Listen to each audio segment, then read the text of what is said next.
Hello, welcome to Down the Rabbit Hole. Today, we're going to be talking about the Isaac Franklin Plantation, which is commonly known as Fairview. And this plantation was built in 1832 by one of the South's most successful slave owners from the antebellum period. Now, it's kind of dark to say, most successful slave owners? Like, I don't approve of slavery at all, but anyway, putting bias aside, I guess, Isaac Franklin, and his partner John Armfield, who was a nephew by marriage, and Franklin built the most eminent slave trading firm in the South between 1828 to 1836, with their headquarters building located in Alexandria, Virginia, which was established to network the regional offices in the strategic slave trading seas in Natchez, Mississippi, and New Orleans. And you know what I just realized? I forgot to say, welcome to Down the Rabbit Hole. If you're new here, hit that like button, ring that bell for notifications, and subscribe. So please do that real quick. And we're just going to pretend I did that at the beginning of the video, just to help, just to make myself feel better anyway. Anyway, um, but yeah. So in order to supply the demand for enslaved labor for plantations throughout the Southwest region, um, the combination of newspaper advertisements, internet agents, and a reputation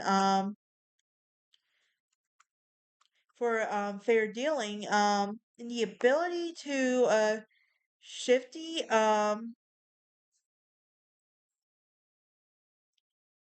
do yeah, I forgot where I was. Oh yeah, and the ability to pay higher prices for enslaved, Ornfield was able to supply Franklin with enslaved people in the Southwest market at lower prices. And at the height of their quote success, I hate saying that, um, especially in this situation. They had agents in almost every large southern city, a large fleet that earned them more than $100,000 in profits annually through the sale of approximately 1,200 enslaved persons with the Southwest region. And during his career as a slave trader, Franklin purchased both land and slaves in Tennessee and in Louisiana. With the idea of eventually retiring from transitioning from the existence as a slave trader into a wealthy planter. Um, Now he would eventually retire in 1938. Um, no, he would eventually retire in 1836, and owning several plantations, Fairview in Tennessee and several other in Louisiana, dividing his time equally among them. And upon his retirement from the slave trade, he had calculated earnings almost $1 million. I wonder what that would be today. But the original plantation acreage had encompassed 2,000 acres, upon which Franklin built a 2.5-story house, acting as his own architecture. He utilized the labor of the slaves for the construction of the property of the mansion from the supervision of white craftsmen.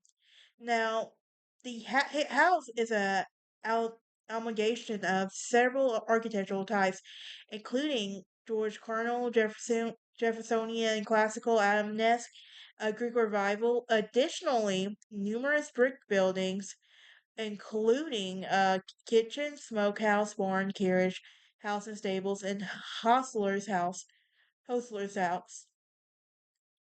you want to pronounce it. Blacksmith, carpenter shops, a mill spring house, overseer's house, and some 20 slave houses, which was erected during construction. And the final construction cost a total about $10,000, with a similar amount extended and furnishing the interior of the house. The L-shaped addition was added to the south in the house in 1839, 7 years after initial construction. Now, after Franklin would pass away at the age of 57, um, in 1846, the property was transferred to his widow, Adelicia Hayes Franklin. Why does that name sound familiar? Well, we talked about her recently. Uh huh. And she would eventually sell the house in 1882 to a wealthy New York banker and financier, Charles Reed, and who utilized the property as a nursery for racehorses, and therefore, soon after, Reed would sell the property in 1908, passing through several ownerships until it was purchased by the Grasslands Project, or horse racing venture, which was supported by several wealthy industrialists. Now, in 1938, the property once again would change ownership after going into several receiverships and being purchased by William H. Wimses. And the Wimses undertook a multi-year restoration project during the natural deterioration to restore the house's internal decorations. Now, under their stewardship, Fairview was designated a National Historic Landmark in 1977. In the historic landmark boundary, which encompasses 560 acres, which included a 2.5-story red brick classical home, three slave branch houses, an overseer house, a spring house, ice house, and the Franklin vault runs. Now, the current condition of the property bears the resemblance of the historic use of the antebellum southern plantation.